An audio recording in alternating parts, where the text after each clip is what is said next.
Hey there, and hello to summer. Nice of you to finally join us. It is quite hot and muggy out today. It's about 80 degrees and very, very muggy. Even the cats are just lounging around. But then again, by the time you guys actually see this video, it probably won't be hot and muggy anymore. It'll probably be rainy and gross, and that's because I still don't have my computer back, and I'm going to be spending the next 2 days in Iowa. And then I have my cousin's graduation and her graduation party, so I'm probably not even going to get around to actually editing this video until next week. But I didn't want to get too far behind on my videos because I want to try to be able to keep up with this twice a week thing, although since I'm going to be gone in Iowa, I'm not going to be able to upload one this Thursday. But you're not going to see this before Thursday, so you're already going to figure that one out because I won't have uploaded a video on Thursday.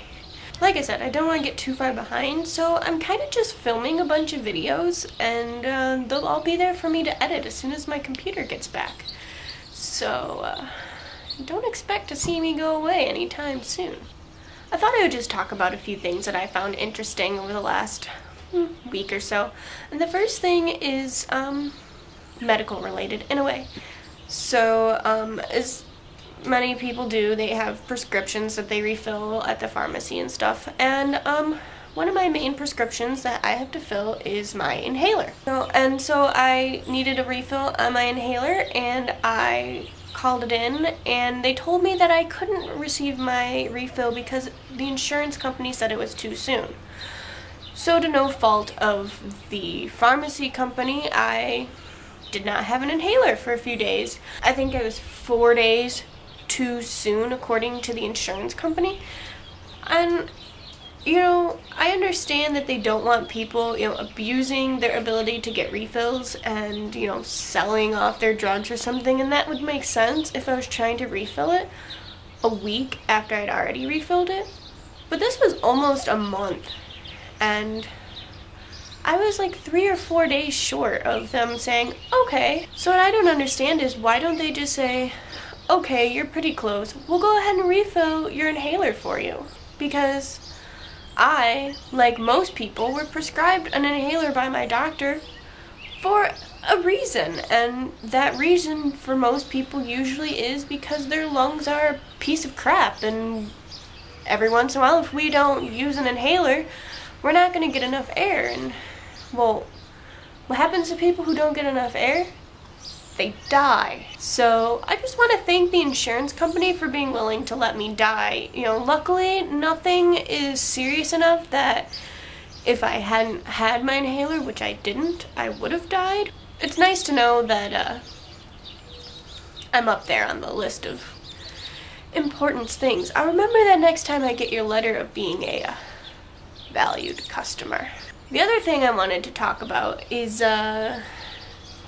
what is the other thing I wanted to talk about?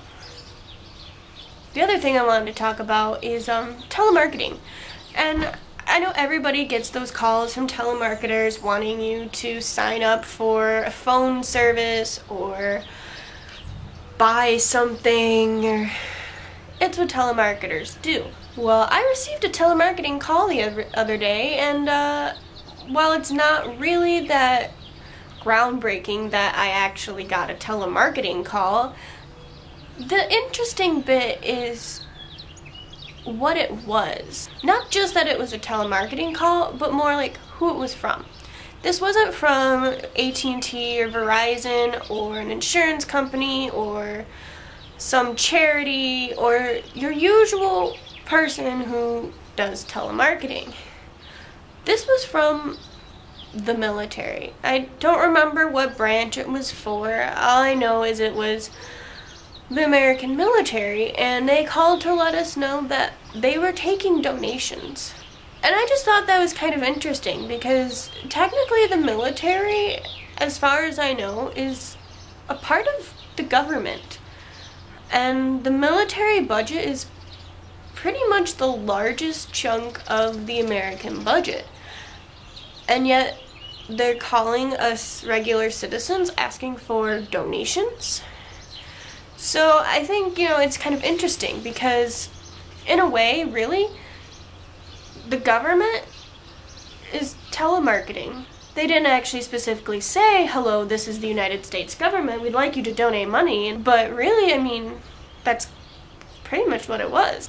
They're looking for money. They wanted a donation to the military, and as far as I see it, the military is pretty much a part of the government. It's not necessarily the government and the governing government, but they're still a part of the government.